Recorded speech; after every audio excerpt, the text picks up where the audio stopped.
कैसे हैं आप सभी।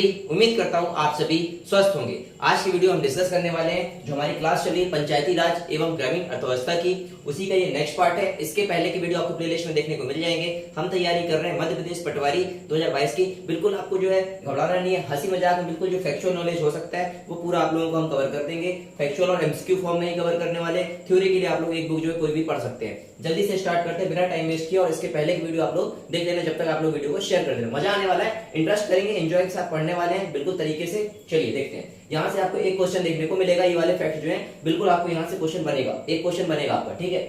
पंचायती राज का ऐतिहासिक विकास, ठीक है, एक क्वेश्चन तो बिल्कुल बनेगा, डेफिनेटली है।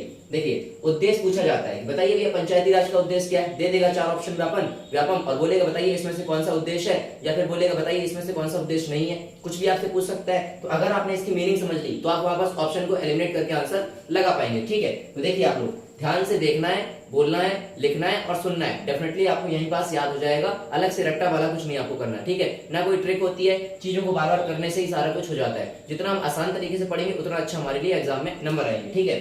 उद्देश्य की बात करें तो याद रखना, इसका मतलब होता है जन भागीदारी बढ़ाकर विकास को निचले स्तर पर। ये वाला पॉइंट इंपॉर्टेंट है कि भैया जन भागीदारी को बढ़ाना है और विकास के लिए क्या करना है, निचले स्तर तक लेके जाना है, मतलब निचले स्तर तक इसको लेकर जाना है, ठीक है।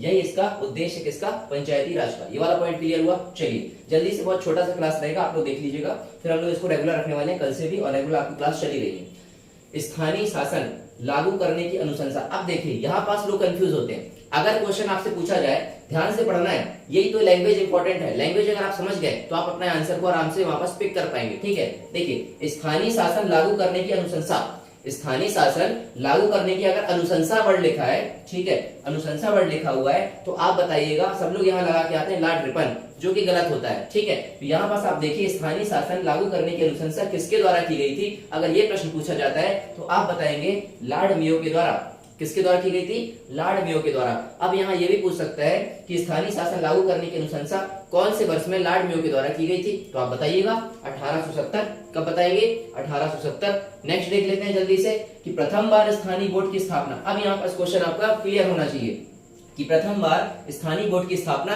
किसके कार्यकाल में हुई थी, कौन से गवर्नर जनरल के कार्यकाल में हुई थी, ये भी प्रश्न पूछ सकता है। तो इन्हीं सब पॉइंटों को आपको नोट कर लेना है। कुछ थोड़ा सा लैंग्वेज चेंज करेंगे और आप वापस कंफ्यूज हो जाएंगे, क्योंकि ये डेटा वाला सब्जेक्ट है और हमारा टारगेट जो है इसमें बहुत अच्छे नंबर अगर लाना है तो उतना ही पढ़ना है जितना एग्जाम के पॉइंट ऑफ व्यू से इंपॉर्टेंट है, ठीक है। थ्योरी के लिए मैंने आपको बता दी, कोई भी एक किताब फॉलो करना, बहुत सारी पढ़ेंगे आप कंफ्यूज रहेंगे, ठीक है। तो एक किताब फॉलो करना है आपको। तो अगर प्रथम बार स्थानीय बोर्ड की स्थापना की बात करी जाए, किसके गवर्नर जनरल के कार्यकाल में हुई थी, तो आप बता देना लॉर्ड रिपन के काल में, ठीक है।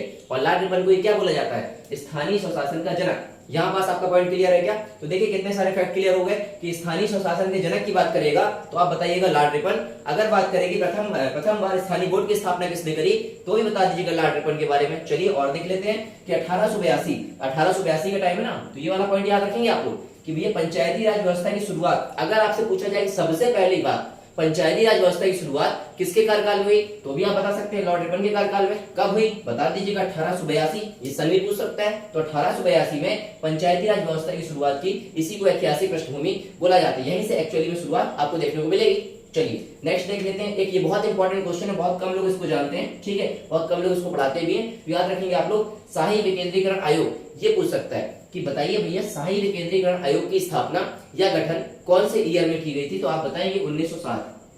कब बताएंगे, 1907 बता दीजिएगा, ठीक है। किससे संबंधित है, तो आप फिर बता देना पंचायती राज से संबंधित है। किससे संबंधित है, पंचायती राज से। ये क्वेश्चन ही पूछ सकता है कि बताइए भैया शाही विकेंद्रीकरण आयोग की स्थापना तो 1907 में हुई थी, लेकिन ये किससे संबंधित है, तो बता दीजिएगा किससे संबंधित है, आपकी पंचायती राज से संबंधित है। कोई दिक्कत है क्या यहाँ पास। चलिए अब यहाँ पास पूछा जाता है एक क्वेश्चन और कि इनकी अनुशंसा पर 1920 में पंचायती राज व्यवस्था को लागू किया गया। अब देखिए ये शब्द कितने अच्छे हैं, आप सुनने का प्रयास करना और देखने का प्रयास करना कि पंचायती राज व्यवस्था की शुरुआत 1882 में तो की गई, लेकिन लागू कब किया गया, लागू कब किया गया 1920 में, ठीक है। तो पॉइंट क्लियर है कि नहीं। देखो शुरुआत हुई 1882, लागू किया गया 1920 में, किसके द्वारा, किसके अनुशंसा पर, शाही विकेंद्रीकरण आयोग की अनुशंसा पर। कब हुई, 1920 में, ठीक है। इसका गठन कब हुआ, 1907, ठीक है। जल्दी से रिवीजन करेंगे, यहीं पर 2 मिनट के अंदर कर लेंगे, देख लेना आप लोग। मैं बोल रहा हूँ ना, देखना है, बोलना है, लिखना है और सुनना है। चलिए पंचायती राज के ऐतिहासिक में इतने पॉइंट अगर आप क्लियर कर लेंगे, अगर इससे कुछ अलग आता है तो वहां पास एलिमिनेशन मेथड लगा लेना। क्या लगाएंगे आप, जिसको हम बोलते हैं छटनी विधि या फिर बोलते हैं स्क्रूटनी विधि। जल्दी से देखिए कि अगर उद्देश्य पूछा जाए तो बताइएगा जन भागीदार बढ़ाकर विकास को जो है निचले स्तर तक, ये पॉइंट क्लियर होना चाहिए कि निचले स्तर की बात करेगा, निचले स्तर तक लेकर जाना है, यही इसका उद्देश्य है पंचायती राज का। चलिए नेक्स्ट देख लेते हैं। अगर पूछा जाए कि स्थानीय शासन लागू करने की अनुशंसा किसके द्वारा की गई थी, कौन से गवर्नर जनरल के द्वारा की गई थी, तो बता दीजिएगा लॉर्ड मेयो के द्वारा की गई थी। कब की गई थी, 1870 में की गई थी।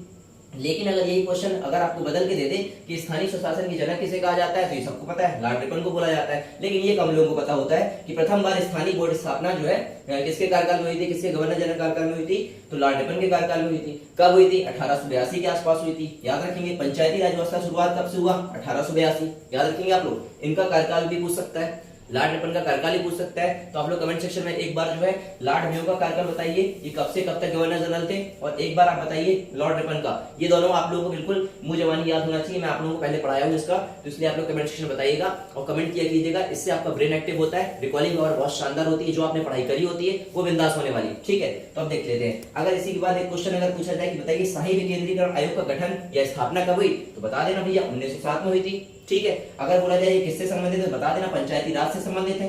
ओके, अगर पूछा जाए तो बताइए भैया शाही विकेंद्रीकरण आयोग ने किसकी अनुशंसा करी, तो पंचायती राज की अनुशंसा करी। सारे वही क्वेश्चन है, घूमेंगे वही चीजें हैं, सारे फैक्चुअल नॉलेज हैं, तो फैक्चुअली में ज्यादा फोकस करना पड़ेगा। ठीक है, तो इनकी अनुशंसा पर 1920 में शुरुआत हुई, 1882 से लागू कब हुआ, 1920 में। पॉइंट क्लियर है क्या, पॉइंट क्लियर। अगर पूछे पहली बार लागू कब किया गया, ठीक है, ऐतिहासिक पृष्ठभूमि के तहत, तो 1920।